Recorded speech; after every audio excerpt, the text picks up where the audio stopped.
Hello everyone, my name is Veritas. I'm from the Storm Rage server, US. I'm the Guildmaster of Broken Promise, and this is the introduction to being a Guildmaster.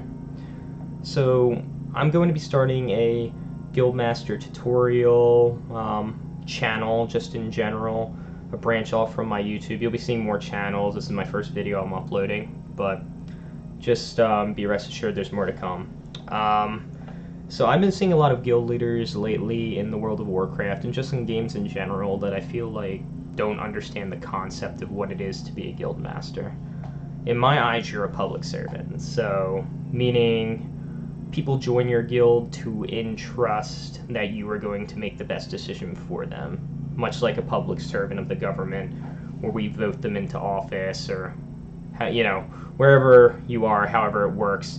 You generally put a decent amount of trust in that individual to make the correct decisions for you and on behalf of you. So, general background about me. I have been the Guildmaster of Broken Promise / Malevolence for nearly 7 years, going closer back to 8 years when I ran another guild called Section 8 Housing. So, through my various years of running a cutting-edge guild, I've noticed some trends, some decent stuff that I feel that most people overlook or don't dissect thoroughly when they are going into the philosophy of running a guild. So here's the general background. So you want to be a guild leader. You need to set a goal for yourself. If you don't have a goal, you aren't going to go anywhere. No one's going to follow you. You need to have ambition. Without ambition, you are never going to be successful. And most importantly, do you have friends? Because if you're planning to run a guild and you have none of those as a basis, you're going to have a hell of a time recruiting people, that's for sure, and convincing people. I mean, let's say you're new to the game and you want to start the guild, maybe branch out, meet new people through the community. My best advice to you would be running dungeons, doing public events, just trying to network with other communities, see if you share like goals, like minds, or even sometimes opposites attract. I have a couple friends that I never thought I'd be friends with until I met them in WoW. The next step, I would say, is one of the more difficult ones, is selecting a guild name.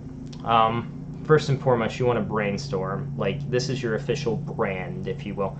I mean, we're not making money off this, but at the same time, though, we want to be known. We want to have that brand equity that screams whenever someone sees your title. Like, for example, the running joke with my guild, Broken Promise, we left Manor off because we said we were going to be top on that server when we went to Storm Rage. You're like, you know what? Let's name it Broken Promise because it's the Broken Promise of Manor off. That really stuck with us. It sticks with our persona. And, for the most part, it's funny, it's catchy, and I would say for the most part it has a distinct professional name. Like, it's not something like, stupid people galore, or something comical, something that's not going to be like, oh, I'm not going to join that guild. I would say a lot of the upper guilds have decent one-word names like Method. I'm trying to think of a couple other, Vodka.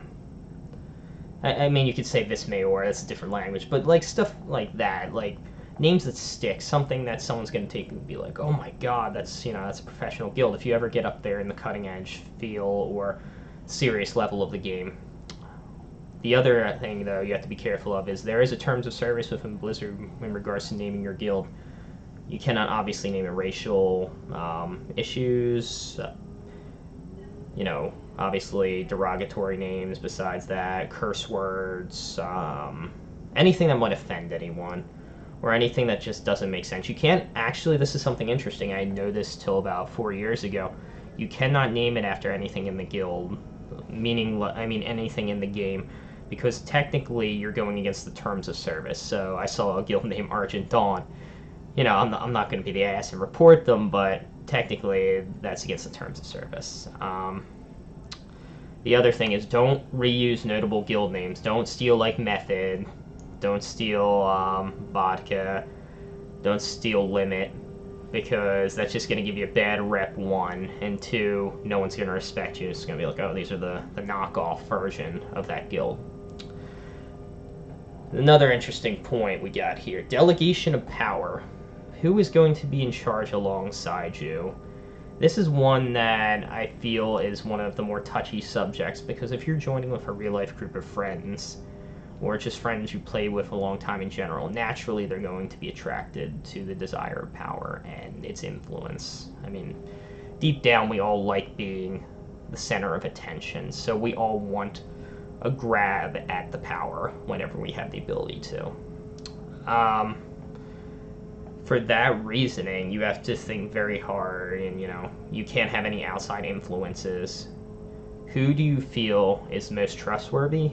Who won't abuse the power? Who won't kick people randomly without your insight and a reasonable, reason to remove someone? There's a couple ways you can do this. So a lot of guilds I've seen lately go the idea with the co-GMs. Now, I would never really trust this, just from my previous experiences many years ago, back in Burning Crusade. I was running a guild, and I had a couple of co-GMs, because we wanted to share the power. We all formed it together. It was like 3 separate people. The problem is who controls the Omega hierarchy? Meaning that one GM says one thing and the other GM says another. Whose power, is more, influential than the others, because that causes internal conflict and drama, and that's the last thing you want to deal with when you're in a guild. The much easier approach that I do, I kind of do something called, or what I like to call, the business tier approach. So the business tier approach, I have a delegation, as you can see. Here's my guild currently. I'm sure you guys are already looking at it. So let's see, show offline members, if this thing loads. I kind of missed the old setup, truthfully. Okay. So I have the GM rank. Let me see if I can filter this to the correct node. So my rank is Mighty GM, just for shits and giggles. Then I have the council, which is my alts and 2 other people I trust. I wouldn't say they're co-GMs, but I trust their opinions very highly. I have the raid assist, the main mythic raid assist. I have a handful of those. People, I get their various inputs on what to do for the raid. They assist with recruitment and that such. I have a joke rank called the Postmaster General for a couple of our mail worker friends, but they also assist with the guild bank. Then we go down as we scroll. I have a large community, I'll get into that. The Mythic Raid team. So this is my main Mythic Raiders that make up the core that I usually select first from for going into the harder content. Then we have the Mythic Trial. Some of our newer trials, and here they trial to try to make it to the Mythic Raid team. I have the Weekday team, which is kind of like our second group that I'm still in the process of adjusting, like more of a heroic, for people that can't, 1, make it, or 2, are still adapting and learning. The generic member rank, we just have people in here just being friends, just want to hang out, come to our friends and family runs, etc. And then we have the alt rank, which, is self-explanatory, alt ranks. You can have as many ranks in the guild as you guys want. But, just the big thing, don't offend anyone. Don't offend anyone by a rank, by, belittling them. It's all fun to have a meme rank, if you will. But the last thing you want to do is, offend someone with a rank.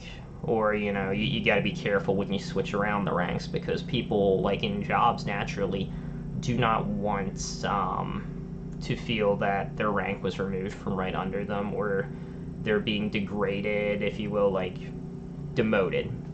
Easier term of saying it. Because it makes people feel bad. It makes people generally want to leave the guild. Same thing when you want to leave a job. But back to the business tier approach.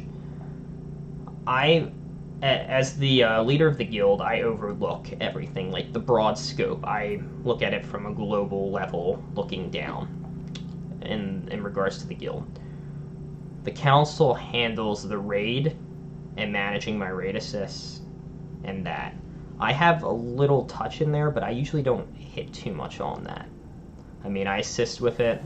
but I usually keep that separate. My main focus is driving the guild and the community and pushing us towards success, making sure we're meeting those goals that we set at the start of a raid tier. And generally everyone's happy. I try to work out issues before they arise, but you know, you're inevitably going to have drama because, I mean, it's an MMO. Why wouldn't there be, right? But yeah, I mean, just try to not overburden yourself with looking after everything because you will burn out very fast and not want to be a guild leader. So another important thing when setting up the guild, scheduling. What days are you going to PvE or PvP, depending on what kind of guild you're looking into. Without a schedule, you aren't going to attract many people because a lot of people have real-life commitments. They have jobs, they have kids, schooling, you name it. You just have to set this up in stone, and even along with meetings and events, you have to set this all up in stone so people know when to be on. Because if people aren't on at the same time to coordinate, especially for Mythic, you're not going to get anything done. You're not going to be successful, and no one's going to want to join your guild. So I would say, just in general, like, this is one of my first videos. I'm definitely going to go into a much broader sense of each one of these points, and even further than that, like how to deal with drama, etc., how to handle, like, potentially maybe even a coup going on in your guild. But remember, first and foremost, you are a public servant. If you are running your guild correctly, you are doing it for the guild and not just for yourself. Because no one likes being in a guild that's run by a tyrant. That's first and foremost. The way you conduct yourself ultimately hits your guild, meaning that you are the face of your guild. So when someone sees Broken Promise from me, they know I'm the guild master of it on this server, because we're in like the top 40-something guilds on Stormrage and Mythic. So many guilds know who I am. I mean, many guilds either like or dislike me. But ultimately, what it comes down to, I am the brand equity of my guild. And anything anyone does in my guild ultimately reflects on me and my responsibility. So, if someone ninja loots, who are they going to come to? They're going to come to the GM, and they're going to complain to the GM. It's ultimately how you reply to that is what the community's perception of you is. You got to stick to your guns as well. When you make a decision, you stick with that decision. Any slight movement of weakness, people will lose faith in you and lose faith in you as a leader. So make sure when you make a decision, you have thoroughly thought it through. Try to predict all possible outcomes. You know, I like to use the term SWOT, which is a business term, SWOT. So it stands for the internal threats and the external threats facing your guild. Like, an internal threat might be someone trying to steal people to go to another guild, leaving with people. And the external threat would be someone from out of the guild trying to take people from your guild and poaching them. The biggest thing is be willing to fail. You won't be the perfect person, and no one's expecting you to be. People all have different, expectations of your job. But remember the broad scope and your broad commitment. Whatever your goal is, stick to it. You will upset people. You just have to let it go and do your best to adjust. Do not let that change your commitment. And first and foremost of any guild, I would say, as being a guild master in general, you have to have fun. You have to enjoy what you do. Because if you don't have that enthusiasm, that outgoingness, you're not going to be successful. This is a job. I know people don't like hearing that, but being a guild master is a second job. It is, unfortunately, sometimes an unrespected job or unthanked job, but you know, you're doing something for the greater good and you have an ambition and you believe in it. So I mean, just in general, just take the first step and make the guild. That's all I gotta say. I know it's a lot to take in at once, all of this information, but once you understand these steps, you'll be well on your way to having a successful guild. And you know, maybe someday they'll be so successful you'll beat Method.